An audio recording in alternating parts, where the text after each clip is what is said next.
Bonjour à tous et bienvenue. Le Conseil africain et malgache pour l'enseignement supérieur vient d'organiser les 6e journées scientifiques du CAMES et ça fait l'actualité. Alors que faut-il retenir de cette grand-messe de l'enseignement supérieur et scientifique? Les précisions de notre journaliste Eve Boué. Recherche scientifique et innovation pour un développement durable en Afrique, défis et opportunités pour l'enseignement supérieur. C'est le thème fédérateur de la 6e édition des Journées scientifiques du CAMES, Conseil africain et malgache pour l'enseignement supérieur. Ces assises se sont déroulées du 11 au 14 mars 2024 à l'INPHB, Institut national polytechnique Félix Houphouët-Boigny de Yamoussoukro, en présence de plus de 1000 participants de 17 pays d'Afrique et d'Occident. Pour le ministre ivoirien de l'enseignement supérieur et de la recherche scientifique, le professeur Adama Diawara, la recherche scientifique en Afrique doit faire sa mue afin de répondre aux défis de développement. Notre espace CAMES doit nous permettre d'harmoniser les pratiques académiques et les normes de qualité pour renforcer l'intégration régionale dans le domaine de l'enseignement supérieur et de la recherche, tout en favorisant le développement socio-économique des pays membres. Pour parvenir à cette harmonisation, il est primordial d'élaborer des normes de qualité et des critères d'évaluation communs pour étayer les accords entre les institutions membres, pour reconnaître mutuellement les diplômes et les crédits universitaires et pour faciliter la mobilité des étudiants et des enseignants dans notre espace. À l'issue de ces 4 jours de réflexion, les participants ont fait des recommandations à l'endroit des États membres, des institutions d'enseignement supérieur et de recherche, des PTRC, programmes thématiques de recherche du CAMES et du CAMES. Le Conseil africain et malgache pour l'enseignement supérieur a été créé en 1968 et compte 19 États membres. Le secrétariat général de l'institution est dirigé depuis le 9 janvier 2023 par l'Ivoirien Souleymane Konaté. Le développement de l'Afrique passe par un système d'enseignement supérieur et de recherche qui joue un rôle clé dans les stratégies de croissance économique basées sur la connaissance, contribue à la constitution du capital humain, soutient l'innovation et valide les connaissances scientifiques. Mais force est de constater que la recherche reste le parent pauvre dans les politiques publiques de nombreux pays africains. Les infrastructures, l'équipement, le personnel et le financement semblent encore insuffisants. Alors comment y remédier? Quel est l'apport du CAMES et quel est le bilan de la 6e édition des Journées scientifiques? Pour en parler, je reçois, comme cité dans le reportage d'Eve Boué, le professeur Souleymane Konaté, secrétaire général du CAMES. Bonjour et bienvenue. Bonjour Madame Didier, merci pour l'invitation. Alors le CAMES est un site qui nous est tous familier, mais dont on maîtrise pas trop les contours. Pouvez-vous nous présenter votre institution ? Merci pour cette question. Le Conseil africain et malgache pour l'enseignement supérieur, CAMES, il faut savoir que c'est une institution académique, inter-État, d'intégration régionale. Le CAMES a été créé au lendemain des indépendances de nos États en 1968 à Niamey, au Niger, par 16 chefs d'État africains qui avait pour objectif de vraiment développer la solidarité et la coopération scientifique entre ces États. Et ce qui fait que la mission principale du CAMES, c'est d'harmoniser les politiques en matière d'enseignement supérieur et de recherche, mais c'est aussi de coordonner les systèmes d'enseignement supérieur et de recherche de telle sorte que nous ayons un système d'enseignement supérieur et de recherche probant qui impacte le développement. Juste pour vous donner quelques chiffres, pour que nous soyons mieux situés sur le CAMES. Le CAMES, c'est 19 États membres appartenant à 4 régions. La région de l'Afrique centrale, la région de l'Afrique de l'Ouest, la région de l'océan Indien et la région des Grands Lacs. Le CAMES, c'est également un réseau de plus de 200 institutions d'enseignement supérieur et de recherche. C'est plus de 15 000 enseignants-chercheurs et chercheurs régulièrement actifs sur la plateforme. Le CAMES, c'est également environ 3 000 évaluations scientifiques par an. Ce qui fait donc de cette institution une institution unique au monde, parce que le CAMES apparaît de ce fait comme une véritable agence régionale d'assurance qualité et d'accréditation. Le CAMES, c'est aussi un cadre d'évaluation des Africains par les Africains, mais surtout selon des critères de qualité et d'éthique au standard international. Et enfin, le CAMES, on peut considérer que c'est l'un des plus grands espaces de mobilité académique au monde. Alors, vous avez pour mission principale de gérer les problématiques d'enseignement supérieur et de recherche scientifique des pays membres. Déjà, êtes-vous sous la tutelle des ministères qui portent ce nom, le ministère de l'enseignement supérieur et recherche scientifique? Et comment collaborez-vous? Ah, très bonne question. Cela m'amène à peut-être expliquer un peu le fonctionnement général du CAMES. Il faut savoir que donc, le CAMES a été créé par les chefs d'État des pays africains. Et en créant le CAMES, ils ont voulu par là responsabiliser le CAMES par rapport en lui assignant une petite partie de leur souveraineté pour l'évaluation et la promotion des cadres de l'enseignement supérieur et de la recherche scientifique. Et donc, le CAMES a une gouvernance qui est basée sur des instances. Et il y a une instance politique de gouvernance du CAMES. Et cette instance politique, elle est constituée justement des ministres en charge de l'enseignement supérieur et ou de la recherche scientifique des 19 États membres. Et ces ministres se réunissent annuellement au cours du conseil de ministres du CAMES, qui est un peu le conseil d'administration, qui va permettre de valider les orientations de l'année passée et également d'évaluer les orientations de l'année passée et de valider celles en cours. Et ce conseil-là des ministres, il est toujours accompagné par ce qu'on appelle le comité des experts. Chaque État membre désigne deux personnalités, un représentant pour l'enseignement supérieur et un représentant pour la recherche, qui prépare le Conseil des ministres avec le secrétariat général. Ça, c'est l'instance politique. Mais il faut se rappeler aussi que lors du cinquantenaire du CAMES en 2018, une très grande résolution a été prise de créer le sommet triennal des chefs d'État du CAMES. Malheureusement, nous n'avons pas encore eu de session. Mais après cette instance politique, on a aussi des instances dans la gouvernance consultative qui accompagnent le secrétariat général, qui est l'instance exécutive. Il y a, par exemple, le comité consultatif général qui rassemble les représentants des recteurs, des présidents d'université, des directeurs généraux, qui se réunissent aussi deux fois par an pour évaluer justement le milieu académique et le milieu de la recherche. Mais pour être un peu plus concret, au niveau de la collaboration avec le ministère de l'Enseignement supérieur, vous intervenez en amont, en aval, vous participez quoi à la création des programmes? Qu'est-ce que vous faites concrètement? Oui, concrètement, le CAMES a d'abord un rôle régalien à travers un de ses programmes qui est l'un de ses premiers programmes depuis 1972, qui est le PRED. Le programme, donc, le PRED, c'est le programme d'équivalence et de reconnaissance des diplômes.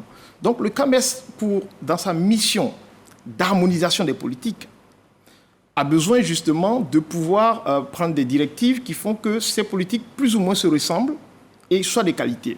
Et donc, à travers ce programme, le CAMES, donc, évalue d'abord les formations, les curricula et les institutions. Mais le CAMES est bien reconnu par sa mission, d'évaluation des enseignants-chercheurs. Il faut rappeler que le CAMES, son fonctionnement, en dehors de la gouvernance, son fonctionnement est basé sur des programmes qu'on appelle des programmes statutaires. Ce sont des programmes qui sont validés par le Conseil des ministres et reconnus et mis en œuvre dans tous les pays membres du CAMES. Et dans ces programmes statutaires, nous avons un programme très important qui s'appelle le Comité consultatif général, le CCI. Et là, pour répondre à votre question concrètement, le CCI, chaque année, reçoit des candidatures des pays pour l'inscription sur les listes d'aptitude du CAMES. Et nous avons 8 domaines qui sont les domaines donc, de la science, qui partent de la santé, de l'agriculture, des mathématiques. Donc, on évalue les enseignants-chercheurs pour passer leur grade à l'université, pour passer les grades à l'université et dans les institutions de recherche. Et cela est très important parce que c'est une évaluation par les pairs. Et du coup, lorsque vous avez un grade CAMES en Côte d'Ivoire, il est reconnu dans les 19 pays États membres. Ça, c'est une première chose qui impacte directement la qualité des ressources humaines mises à disposition des États. Et quand vous regardez, nous avons aussi deux évaluations prestigieuses qui sont les concours d'agrégation. On a un concours d'agrégation sur les sciences de la santé. Les grands professeurs que vous voyez et qui font des miracles dans nos hôpitaux, ils sont issus de l'évaluation du CAMES. Tout comme les grands juristes, ceux qui sont à la tête des administrations, sont issus du concours, entre autres, d'agrégation en sciences sociales et en sciences de gestion. Alors, on va essayer de parler d'une façon un peu plus globale. Quel est finalement l'apport de la recherche scientifique dans nos sociétés, notamment modernes? À quoi ça sert pour l'individu lambda? La recherche scientifique, à quoi ça sert? D'abord, définissons simplement la recherche. La recherche, c'est ce processus-là qui conduit, disons, à la production de connaissances, de manière générale. Et quand on parle de recherche scientifique, c'est ce processus qui obéit à une méthodologie qui respecte les normes scientifiques, c'est-à-dire, entre autres, la problématisation, entre autres, disons, la formulation d'hypothèses et la vérification par l'expérimentation. Donc, la recherche scientifique, c'est le processus qui conduit à la production de connaissances de manière générale. Mais ces connaissances, elles peuvent servir pour former, justement, aussi bien dans les universités que dans les établissements secondaires primaires. C'est basé sur de la connaissance qui permet de générer donc des savoirs, qui permettent donc la formation. Mais la recherche scientifique aussi contribue à l'innovation pour le développement.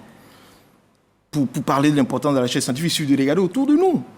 Vous regardez, vous voyez que l'actualité récente de la Covid, lors de la Covid, qu'est-ce qui s'est passé? Ne serait-ce que pour dépister les personnes, on a fait appel à la recherche scientifique. Il fallait faire des tests ADN. C'est le produit de la recherche scientifique. Pour parler des vaccins, les vaccins, notamment les vaccins allemands qui ont été mis sur le marché, c'est le produit d'une recherche fondamentale datant de 2007 et qui, heureusement, existait pour qu'on puisse avoir la résilience et la réactivité nécessaires. Prenez le cas de la Côte d'Ivoire. Voilà, ça c'est le sens sanitaire. Mais je reviens à la Côte d'Ivoire. La Côte d'Ivoire est le premier producteur de cacao au monde. Mais c'est dû à quoi? C'est le produit du fruit de la recherche du CNRA, à travers la mise au point du cacao Mercedes, qui a multiplié complètement la productivité. Dans tous les domaines, les instruments que nous utilisons ici, c'est le produit de la recherche scientifique. Donc je dirais que la recherche même contribue même à la formation de l'homme, de l'humain dans la société, et aussi des produits que nous utilisons. Et aussi, ça nous permet d'être résilients par rapport à un certain nombre de choses. Donc la recherche scientifique, la recherche, elle est importante. Et cette importance, madame, elle a été reconnue au niveau international. Et l'Union africaine n'est pas en reste. Parce que quand on regarde, il y a eu, depuis 1979 déjà, avec le plan stratégique de Monrovia, qui attirait l'attention sur la nécessité de mener de la recherche, de l'innovation et de la technologie pour impulser l'industrialisation. Justement, la recherche scientifique était un enjeu visiblement stratégique, pour ne pas dire géostratégique, pour les États. Mais ce sont finalement les pays occidentaux ou asiatiques qui dominent ou impactent en profondeur nos modes de vie. Nous sommes souvent que de simples consommateurs. Pourquoi l'Afrique accuse un tel retard sur ces questions? Oui, vous avez parfaitement raison. Et c'est un constat qui est assez triste. Il suffit de regarder les chiffres. Parce que quand on veut mesurer l'impact de la recherche scientifique, c'est non seulement à travers les productions scientifiques, mais c'est à travers aussi les produits issus de la recherche. Mais quand on regarde les productions scientifiques, l'Afrique, c'est à peu près 17% de la population mondiale.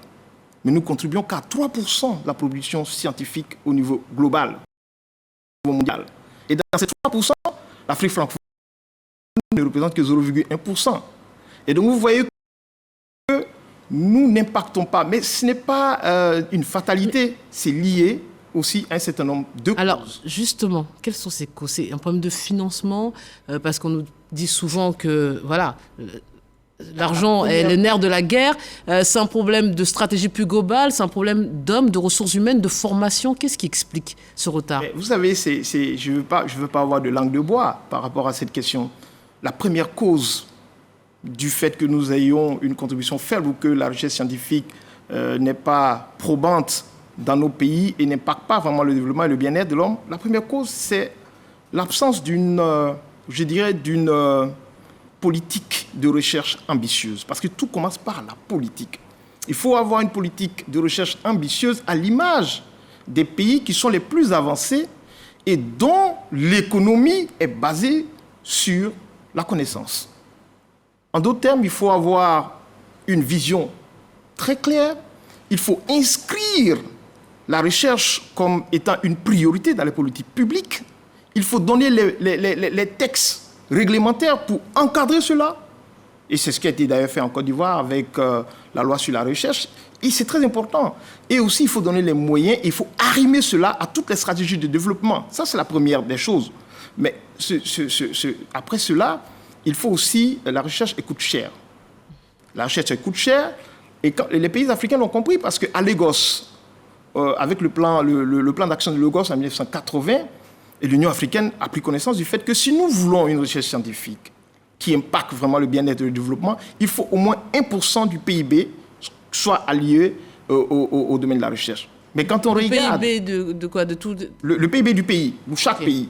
Mais quand on regarde de manière globale, on se rend compte qu'en Afrique, on a moins de 1% qui est attribué.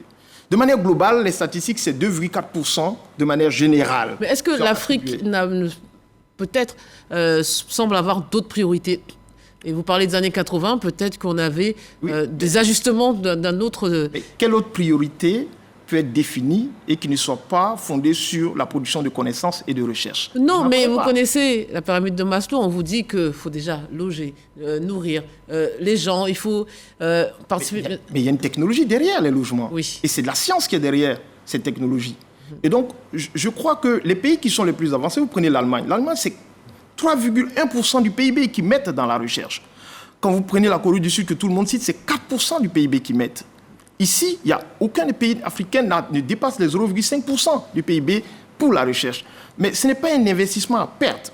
Parce qu'il faut comme je l'ai dit au début, quand on investit dans la recherche, on investit dans la formation et on investit également dans le développement.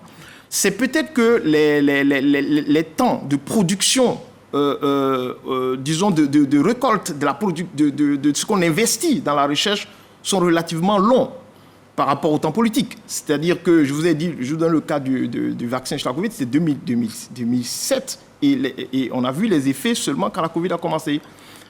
Mais il faut investir dans la recherche. C'est bien compris. L'Afrique, bon, on a parlé d'accuser un retard, mais regorge aussi visiblement de talent.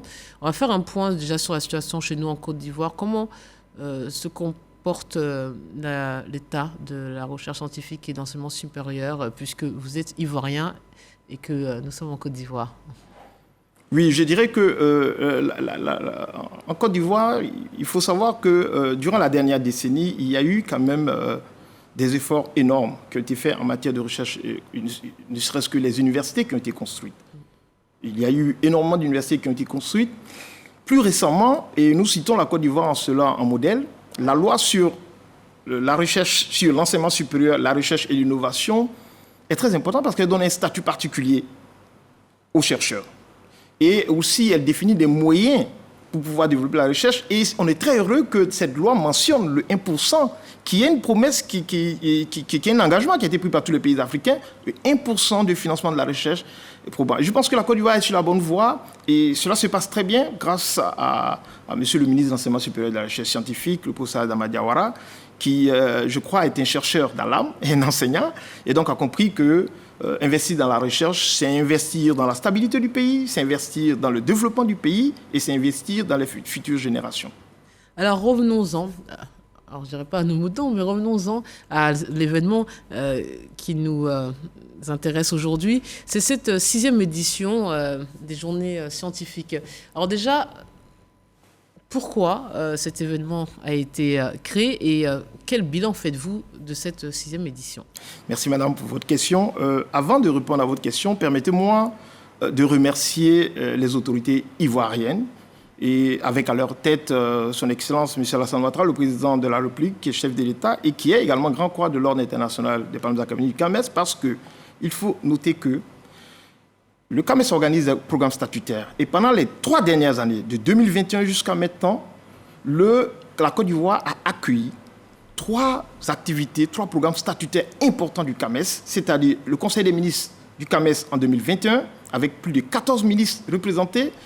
La Côte d'Ivoire a accueilli le concours d'agrégation en sciences de la santé en 2022 avec plus de 300 participants. Et la Côte d'Ivoire a accepté encore d'accueillir les journées scientifiques du CAMES avec plus de 1185 participants.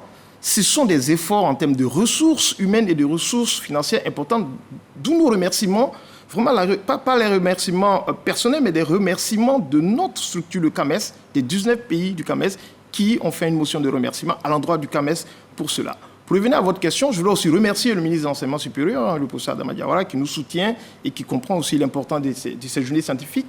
Les journées scientifiques du CAMES sont en fait un forum qui est lié à un programme statutaire du CAMES qu'on appelle le programme thématique de recherche du CAMES. Nous avons fait tout à l'heure le diagnostic de la recherche au niveau donc, de l'Afrique. Mais il faut savoir que le CAMES n'est pas en marge de ce diagnostic. Depuis 56 ans, le CAMES a rempli pleinement sa mission en matière d'enseignement supérieur. Par rapport à la recherche, un peu comme dans les autres secteurs, le CAMES a été un peu hésitant, un peu, je dirais, en retard sur la recherche. Et donc, ce qui a amené donc, mon prédécesseur, en 2013, à, créer ce qu'on appelle les programmes thématiques de recherche, qui consistent à mettre en réseau les chercheurs selon des thématiques dans des domaines qui sont des domaines qui impactent le développement et de telle sorte qu'on puisse mutualiser les ressources humaines et aussi leur donner des ressources pour faire de la recherche. Donc, les journées scientifiques du CAMES, c'est le forum qui est lié au programme thématique du CAMES et qui a pour objectif, tout simplement, de se réunir tous les 2 ans, de faire l'état des lieux de la recherche dans notre, dans notre espace, mais également de renforcer les capacités des doctorants normalement qui participent, et puis aussi, donc, voilà. Et cette année, le thème de l'édition cette année, pour répondre concrètement à votre question, le thème c'est recherche et innovation pour un développement durable en Afrique, défis et opportunités. Alors, justement, on va passer aux recommandations que vous avez adressées à plusieurs entités. Quelles sont, selon vous, les plus importantes? Quelles étaient vos attentes? Juste pour vous dire que ce sont des journées scientifiques qui ont été, je dirais, un succès total. Déjà, il faut le dire. Avant de vous lire les recommandations, il faut savoir que nous avons eu une participation record, jamais égalée. Ensuite, il y a eu aussi des prix qui ont été remis à des meilleures communications. Et en termes de recommandations, la première des recommandations, c'est déjà, les recommandations nous ont conduit à produire l'appel de Yamoussoukro, qui est un appel criard sur l'importance de la recherche scientifique pour le développement. Et les recommandations fortes dans cet appel, c'est notamment d'activer, d'opérationnaliser le sommet triennal des chefs d'État. Il est important que les chefs d'État portent la recherche au niveau donc, du CAMES, parce que si les chefs d'État le portent, cette recherche elle deviendra une priorité. Ensuite, on a aussi fait des recommandations allant vers une plus grande mutualisation, parce qu'encore, il faut le rappeler, le rôle du CAMES, c'est d'harmoniser les politiques et de coordonner les systèmes d'enseignement supérieur et de recherche. Et donc, nous avons décidé de mettre en place, de coordonner là où se fait la recherche, notamment dans les écoles doctorales. Donc, on va aller vers la création de collèges d'écoles doctorales qui vont mutualiser les écoles doctorales existantes, aller vers la création également de réseaux des directeurs généraux en charge de l'enseignement supérieur et de la recherche scientifique, demander un financement probant pour la recherche scientifique. Donc, vous voyez qu'il y a beaucoup de recommandations qui ont été faites. Et il y en a une qui nous interpelle particulièrement, concerne l'Union africaine. C'est ça. Justement, pourquoi pensez-vous que cet échelon continental serait plus pertinent quand on sait que souvent ça complexifie le traitement des dossiers? Oui, vous savez, le CAMES est une institution dont nous devons être fiers. Je pense que nous, les Africains, devons être fiers du CAMES parce que le CAMES est unique. Voilà une institution qui a été créée au lendemain des indépendances, avec d'autres institutions au même moment, telles que Air Afrique et d'autres institutions d'intégration qui ont disparu. Cette institution est là, elle existe. Et depuis 56 ans, elle fait de l'évaluation selon des standards vraiment de qualité très élevés. Il n'y a pas d'équivalent. Mais le CAMES comprend des pays francophones, on a des pays lusophones également, et c'est vraiment une institution qui a pour ambition de se positionner comme le porte-voix de l'enseignement supérieur et de la recherche scientifique au niveau de l'Afrique. Eh bien, quelle est l'institution qui représente le mieux l'Afrique? C'est l'Union africaine. Il faut s'arrimer à l'Union africaine. Pas pour pouvoir, s'aligner sur les lourdeurs de ces grandes institutions, mais simplement d'abord pour avoir cette reconnaissance africaine, mais aussi pour pouvoir aider à mettre en œuvre les stratégies très importantes, notamment la dernière stratégie, la stratégie décennale de l'Union africaine pour la science, la technologie et l'innovation, 2014-2024, qui est une stratégie qui met l'accent sur une transition vers des économies fondées sur la connaissance. Mais qu'est-ce qui vous laisse croire ou entendre que vous allez obtenir ce que vous n'obtenez pas dans les États, c'est-à-dire au niveau national, ce que vous n'obtenez pas dans cette institution au niveau régional, ou sous-régional, qu'est-ce qui vous fait dire que ça serait plus efficace? Non, mais nous sommes reconnus dans les États. Non, pas reconnus, mais vous n'obtenez pas gain de cause, visiblement. ou pas suffisamment? Le CAMES se porte bien parce que, comme je l'ai dit tantôt, le CAMES est l'une des institutions qui est encore là et qui... Mais la recherche... La recherche, bien sûr. La recherche africaine n'avance pas. C'est pour ça que l'appel de Yamoussoukro est très important parce que ça va permettre de redynamiser la recherche dans notre espace et d'avoir... Je vous donne un exemple simple. Nous allons aller vers, au niveau donc de ces collèges d'école de droit, nous allons aller vers des laboratoires de référence pour la région qui vont permettre de sortir des produits africains et de contribuer en termes de connaissances scientifiques. Mais nous espérons que les chefs d'État qui ont créé le CAMES, ce sont eux qui ont créé le CAMES, vont pouvoir porter cette initiative au niveau de l'Union africaine, pas seulement, mais au niveau de l'UNESCO. Nous travaillons déjà énormément à l'UNESCO, qui fait partie de l'un de nos partenaires techniques et financiers les plus importants, d'abord qui a su la présidence du réseau des partenaires techniques et financiers de l'UNESCO. Donc c'est une ambition méritée au vu de l'histoire, de l'expérience et des compétences du CAMES. Alors, si vous obtenez gain de cause, vous reviendrez nous en parler. C'est déjà la fin de cet entretien. Merci beaucoup, professeur, d'avoir répondu à toutes nos questions. Merci à vous de nous avoir suivis. Bonne suite des programmes sur RTI 1. Merci.